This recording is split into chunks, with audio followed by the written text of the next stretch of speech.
Feeling good.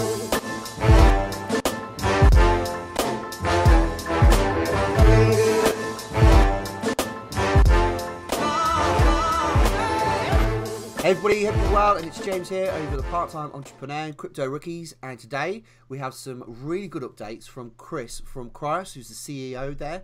So hey Chris, really appreciate you taking the time out of your day to give us a little bit of an update of what's happening there over at KRIOS. Yeah, no problem at all. How you been? Yeah, good man, good. I see you're not wearing your t-shirts and shorts today. Is it a little bit cold out in Oz? It is freezing, raining, bucketing down. Really? Oh, bloody hell, the kangaroos won't be liking that, bloody hell. It's the same here, to be honest, mate. It's rubbish. Our summer hasn't arrived yet. I don't know if it will, so we'll just have to wait and see. So, you know, obviously a couple of weeks ago, you guys reopened your ICO, and there was obviously a few reasons behind it, but can you just tell me, I'm hearing some good stuff about it at the moment. Can you just tell everybody like how well it's going and where you are with that at the moment? Yeah, things are good. Some things that have been really interesting for us to adapt and pivot is one of the reasons that contributed to us reopening the sale, Facebook banning ads, now Google's banning ads related to crypto. So for us, it's been a whole new medium to step into. So a lot of people are saying, hey, I'm not seeing any advertising and things like that. Well, that's great, because that means that we're not targeting the same people. We're targeting completely different demographics, and that's what we're trying to achieve. There's plenty going on. Some things may start to cross over as we start to finish the marketing. But yeah, things are good. No sellout, but we've been taking our time and ramping up to that. A lot of mediums that we've had to test and work out. So it's interesting. Things are good. Obviously, our whole aim was to increase volume, and that's something that we're doing quite well. Cool. Yeah. So I remember last time we chatted, it was, you know, one of the key objectives was to get obviously KRIOS in more wallets, and that obviously opened up the game and scope for you guys to get on even bigger exchanges. Can you just obviously you guys are going to go live, I think, is it the 16th of April? You know, how you know, is that all going to plan? Are we going to expect 3 to 4 exchanges, and how quickly can people expect that? So I think in the report it was July was the deadline for all of the 4. The first one's going to be April 16th. We do have a backup plan in place should something go wrong, but it's all but done. It's agreed, it's signed. If something was to happen, we've got a backup there anyway. So April 16th safe, 4 by July, potentially a little bit sooner. First one isn't going to be one of the top 5, but the top 5 is in that 4, and the top 5, it's actually our backup. For the first one, obviously we want to make sure that volume is something that's really dictates all of crypto. So we need to be very careful with that, and that's why we've made some of the decisions we have. Coming along well, those 4, if we continue to increase our volume, we want 10 by the end of the year. At the end of the day, it was a response to the community. Everyone was saying what exchanges, when, you know, we want more exchanges. So that's what we've done.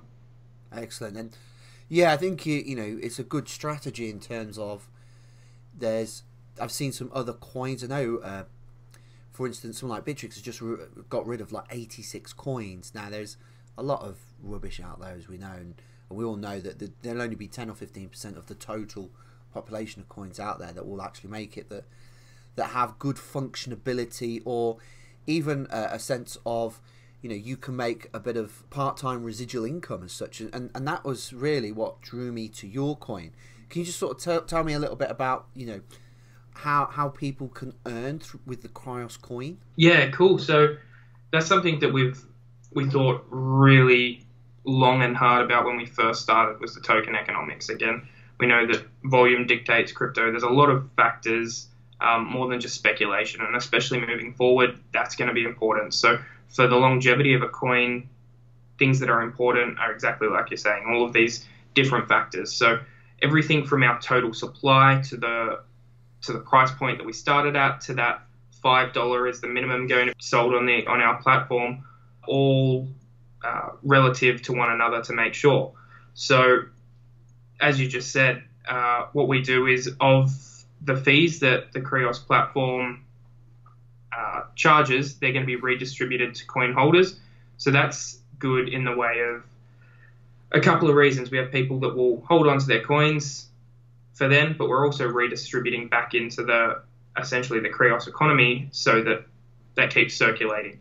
A couple of reasons, like I said, could sit here and talk for 2-3 hours about the economics of the coin, but yeah, it's something that we're quite proud of, how we've structured all of that. And especially if you go through our pitch deck and things, the numbers on there, they all line up from where we want to see ourselves in 3 years, how big of the slice of the digital marketing industry we want to take, comparative to that $5 price point that we'll be selling the coins on after the ICO. Everything, yeah, there's a method to our madness, if you will. And I remember reading the paper and going, you guys are ambitious, but I like it. Because I think it's like 10% or something in 3 years, which is a huge amount, but at the same time, you know, I see you guys potentially at this moment in time as market leaders. I've seen a couple of other projects and bits and pieces, but they just don't offer the same thing. So it's good to see that all of that is in place. And like Hannibal says on the A-Team, I love it when a plan comes together. So it feels like it's all really sort of in that place now. And that really sort of brings me on to the question, you know, hearing a lot about the app. It's going to be going on iOS and also on Android. Can you just give me a little overview in terms of some of the functions that the wallet will have? Can you just let us know how close you are for that being released? Yeah, done, being tested. Basically what we're trying to do now is we're trying to break it before we release it so that we can fix however it breaks. Some of the features really exciting. So we've got things like QR codes and merchant services. So any businesses that want to accept it's pretty streamlined and simple. Once the exchanges list as well, they'll be live. You can pretty much track your portfolio live and it'll tell you the value of it. You'll be able to buy, sell, and trade through the app directly. We'll be on iOS and Android. A little bit of functionality issues with trying to integrate with Apple wallets, but it should be there. That's the last thing, the last kink we're ironing out. Okay. Yeah, it always, like, anybody I speak to, it's like the Android version can be done pretty quickly, and then when it comes to the Apple one, you seem to have to jump through quite a few hoops to get it sorted. Yeah. But I know that'll be a big one. I know I'm an iPhone. I've got two, one for work and one for, so I'll be on it all the time, looking at it and stuff. So that's really cool. So is there a potential date for that? Are we looking a week, 2 weeks? Yeah, 2 weeks probably max. Look, we haven't put an official release date on it because we haven't broken it yet. Hopefully sooner rather than later. I got a leak from one of our admins, and then some other people were talking to some team members, and so it got out there before we even had a chance to announce it. Right. Not necessarily a bad thing. It's good because it shows that people are hungry for more. But we would have waited till about now to announce it, but yeah, it's out there. Everyone's probably pretty aware of it. 2 weeks, give or take. In the next few days, we should have a definite date to put on it. Yeah, and I think just in this market that's, you know, in this bear market at the moment, and any good news is good news, really. And I think that really keeps people's spirits high, especially because I know there's a lot of new people in the space and sort of worrying about all the Bitcoin price and all the rest of it, when really need to look a little bit further than that and sort of really be worrying about adoption and you know, government regulations and stuff, which I think will be a good thing because it'll bring the big boys in. And I think then from an investment point of view, the fact that the KRIOS coin offers that residual income and higher than probably some of their standard investments. So, you know, doing bits and pieces like 8%, you guys giving 10% back, well, that kicks out the park straight away. So I think from an investment point of view, it's still a very strong proposition. So you've obviously got quite a few new team members. Can you just give us a little bit of a lowdown on those guys? Yeah, so we have our new Chief Growth Officer, Sohan. He's really experienced in growing companies, as some people might have seen. So he was involved with Beats by Dre, Monster, JBL, lots of big companies. It's what he specializes in. So he's really good. He's based here in Australia, so he works with us to get all of those things done. Something that, especially when we're marketing and growing the user base for the platform, is going to come in really, really valuable. Not to say that it isn't already, but also with partnerships and things like that. We've also got Sholly. He's based in California. His network and address book is endless as well, so partnerships and things like that are great. Both really knowledgeable, really, really excited for the project as well, and they offer us immense amount of value. So, yeah, have a look in the CEO report and read their bios if you haven't already. But yeah, definitely some exciting new additions. Also, and then if you had sort of a wish list of partnerships that you could go after, what would that wish list sort of look like? Obviously, there needs to be a functionality input. So if someone like Shopify, for example, that would work really well for people that are starting up their businesses to plug in and have the option to plug straight into the KRIOS marketplace and be able to get their marketing services, pick and choose a marketing team. They've set up a free store on Shopify. For under $1,000, they can have a website set up through Shopify, their marketing done through us, and really be live and having orders coming in. Shopify, for example, is probably a really good one. We're targeting lots of businesses that the functionality is beneficial to both, but ultimately the customers and end users are the ones that get the value. And I think that's what's going to really bring the use purpose of our coin and KRIOS to the masses. And that for me is exciting because, you know, I'm looking at trends through work. Obviously, I work for Cadbury's, one of the biggest snacking companies in the world, and we look at trends, and everything is moving online and technology. And the other one is health, which doesn't really play into this, but it could do in terms of people opening online shops selling, you know, local health products and or stuff that they're making, and like naked bars. They're so simple to make. Anyone could make them. Get a KRIOS account, go on Shopify, make them at home and sell them, basically. I mean, it's so simple. And I see this, you know, I think we're in the large economics where it's all driven by the Carrefours, the Tesco's and all these types of things. And actually this micro economy is really starting to grow. People want that bespoke, special feeling, because these days, like things like most supermarkets and other bits and pieces, it's just a little bit of wallpaper. So I think people want that sort of real special interaction, get to know the company, you know, personally, not just it's a face, you know. And I think these interviews really help as well, like getting to know yourself and all the good stuff that goes on in behind the scenes as well. One of the things that has popped up in one of the Telegram groups, and probably something just to address, is that you've had or there's been links with Amal and Jason. Apparently they've been linked to, you know, they've been involved in a lot of projects, but quite recently a couple of their projects has collapsed or whatever.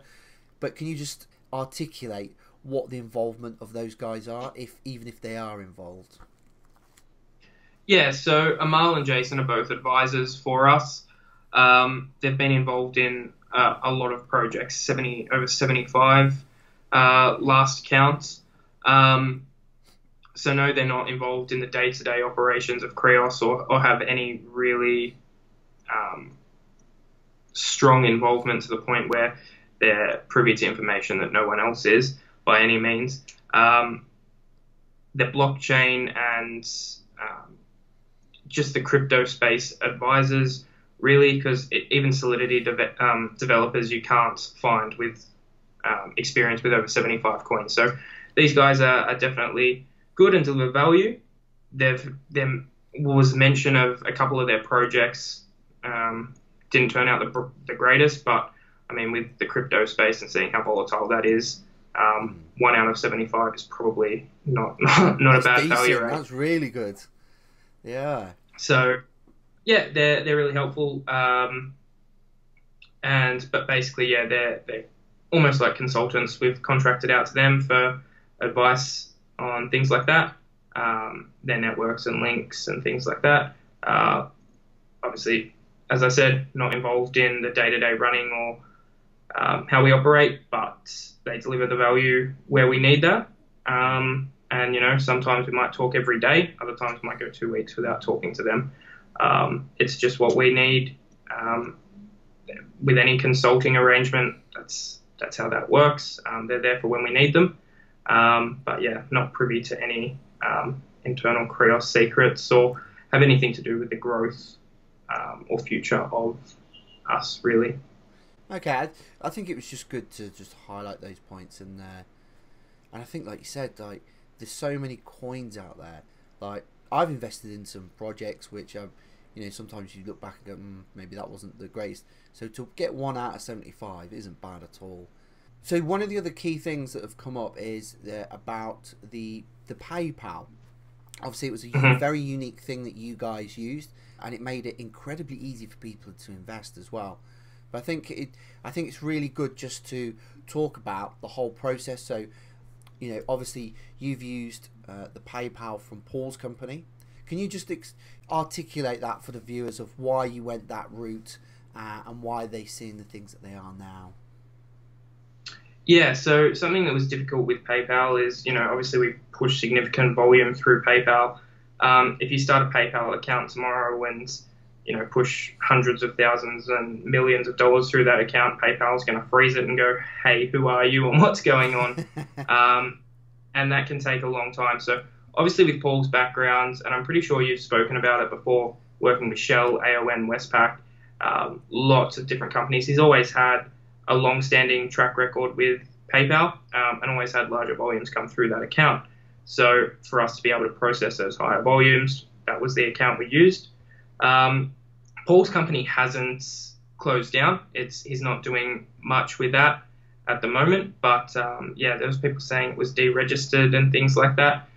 Only thing that happened that I'm having had the discussions was a letter came that said, hey, you haven't paid your renewal fees. You'll be deregistered if you don't. The renewal fees were paid, and you can go check the company's all active. And yeah, so I think a couple of things that get blown out of proportion all the time. I mean, it's frustrating when I jump in the Telegram and, you know, I've got to spend half a day sorting out an issue that has a really simple explanation. As you said before, everything we do is transparent. We've got nothing to hide. We're doing the best we can. Our interests align exactly with the community. So yeah, it is hard and frustrating when we get taken aside for half a day, lose half a day, especially when we are on tight schedules. But yeah, I think you're always going to get these things. People molehills out of mountains, I think is the phrase, where people will see something small and blow it out proportion, use opinions rather than facts. And this is why I love doing these videos, because we don't talk about your or I's opinion. We talk about the facts of the project, the facts of the market, and the facts of the people involved and all the rest of it. So that's what I really like. Is there any other key little nuggets you want to leave the viewers with, or maybe just a little teaser? Platform development's good. We've got probably, roughly, without looking at the figures, when the report was published, just over 15,000 hours, probably looking at 13,500 hours of development work left. Seems like a huge number, but, you know, in a week and a half to have gone through 1,500 hours, then it's not. It's coming sooner. We're on track. We're actually a little bit ahead, but roadmap looks good. The teams that we're working with are really good. The partnerships, I'm just really happy with the way everything's panning out in general. So, well, I can't divulge any secrets. Personally, I'm really happy. Our team's all compensated in KRIOS tokens, so the best for the community is the best for us. We're in the exact same position as everyone else. We need the coin to be a success to ultimately get paid.